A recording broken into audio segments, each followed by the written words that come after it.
like dance routines or yoga or you know, it could be weightlifting, whatever. They pick it up so easy and so fast. You're like, how do they do it? It's like they have this natural, you know, that they're just born with ability for it. That would be kinesthetic body smart. Linguistic would be more like work smart. People who are good with words. People who give speeches, who could just memorize these, and these would be people who are in debate and physics, and you know, your lawyers and politicians probably. Logical intelligence, which is number smart. These are your accountants, your CPAs, you know, your mathematicians. And so that's one. The next one would be interpersonal, which are people smart. These are your social butterflies.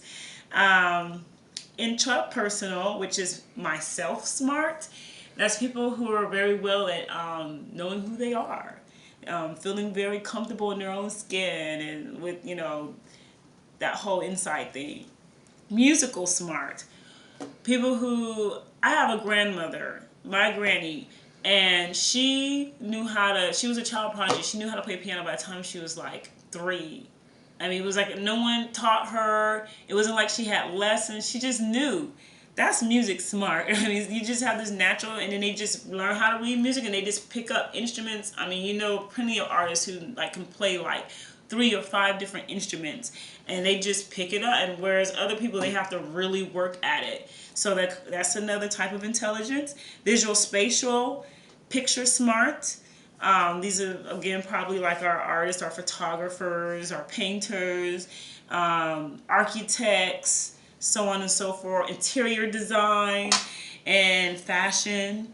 Naturalistic, which is nature smart. This is probably my son. They are just at one with nature. Like, they can go out and tell you they can go on a nature walk and tell you what each plant is, what is good for. They are good with animals. These are probably your veterinarians, your park rangers, so on and so forth. Then we have existential intelligence, okay? So basically, you get the point here. Figure out what your child is intelligent in and support them in that. If you know, and that also would give you insight to their learning style too, because most likely if that's where their intelligence is and that's the way in which they're smart, that's the way that they most easily receive information. Like if they're music smart, then most likely they can learn about you know, any concept through music. You can introduce, you know, language arts concepts, math concepts, all of that integratively through music, and that they will probably just pick up on it so much easier because you're doing it through music instead of through linguistics or through, you know, words or through auditory. You know, you get my point. So let's see.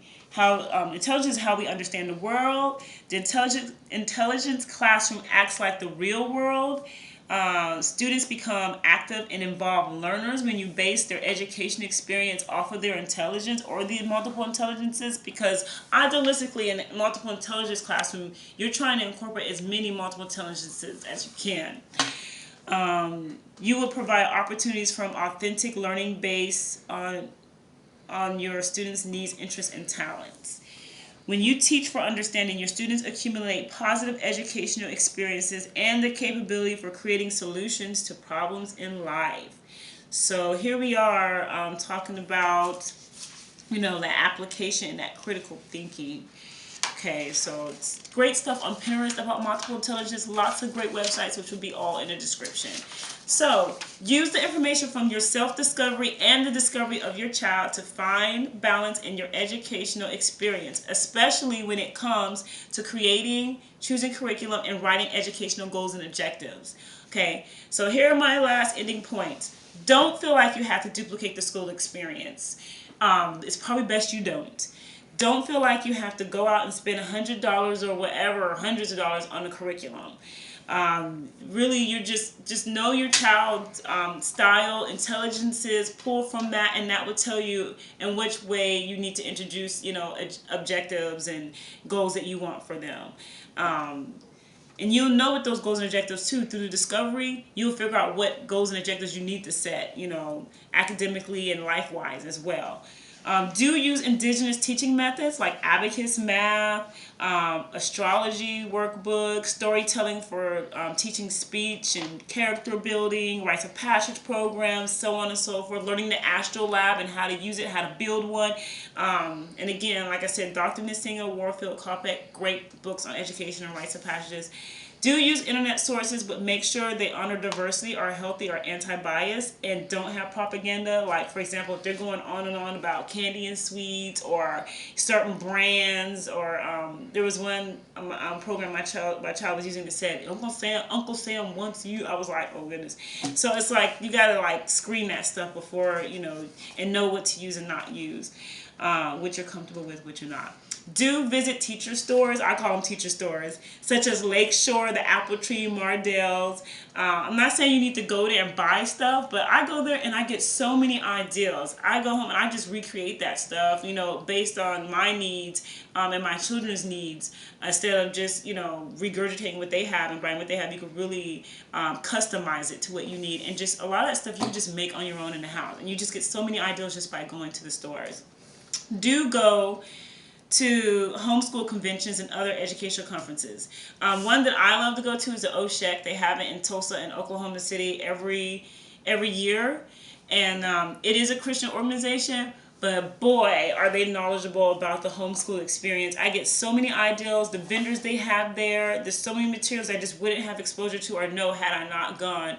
And even though that they are Christian, I have no conflict with that. To me, you take what you can use and what's good, and you learn from it, and whatever you don't take, you don't. So that's what you do. And then there are plenty other organizations that do conventions too, and conferences. Definitely go to those. And there are ones that are just for educators and teachers. You as a parent, you can go to those too. I go to them as an educator and as a parent. Now, dun, dun, dun, dun, you are ready to write your objectives and your education goals for your child. How you reach those objectives becomes your curriculum. Thank you very much. Assalamu alaikum. Signing off.